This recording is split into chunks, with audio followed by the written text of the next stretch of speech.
jenengan iki sinten Pakde? Aku iki sak temene ya nganu ya. Aku krungu kabar saka negeri seberang. Ya iku ya saka nganu ya Pak Gundul.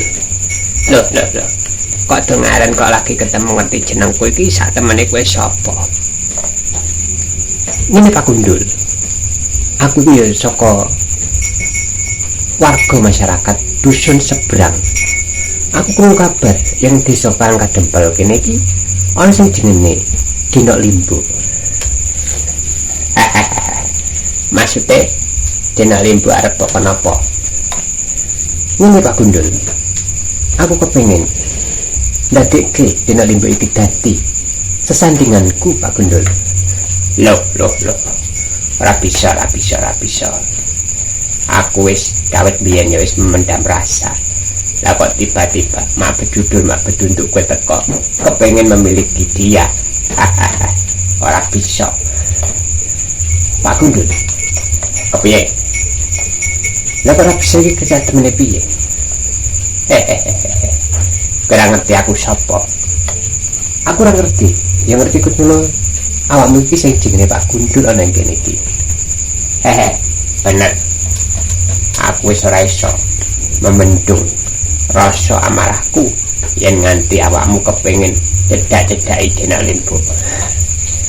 Walah. Sabar. Kepiye? Sabar. Ora bisa. Ngene Pak Gundul. Kepiye?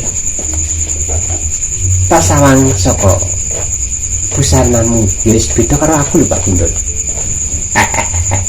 Kurang ajar. Emang mbok sang saka apa? Sawangan. Iki aku nggawa gaman sing banget sektine. Aku nggawa kalung sing banget regane wae larang. Gelang iki ya larang ya Pak Gundul. Ora peduli. Ini. Aku ngono ya niatku apik. Mlebu disun Pangkadempel iki ya saperlu kepengin gayuh cita-citaku. Kepengin nyanding karo sing jenenge Dina Limbo. Weh, kebangetan tenan. Yen nganti kurang gugu apa sing tak kandhani, Limbo tetep dadi milikku seorang. Weh. Ya. Yen kowe ngajak piye tetep tak turuti Pak Gundul. Ora bisa. Yen kowe kepengin gayuh Limbo, langkai Pak Gundul.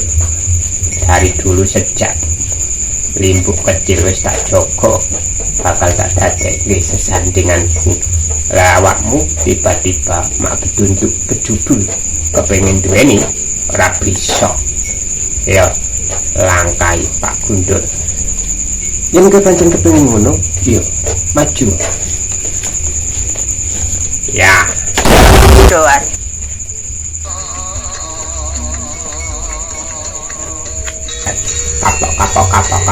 Kapok. Kepiye Pak Gundul? Kowe ngaku yen kowe karo aku. Bener aku kapok. Kapok.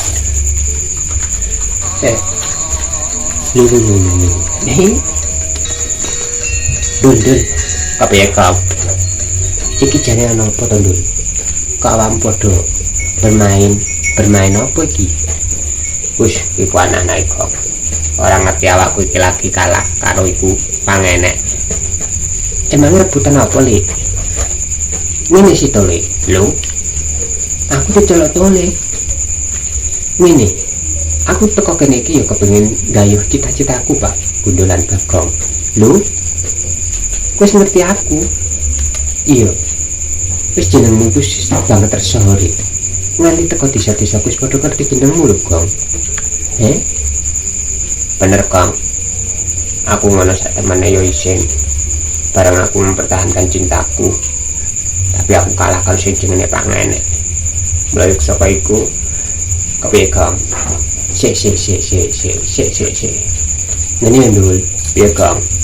Ngene Pak Le, kepiye Kang?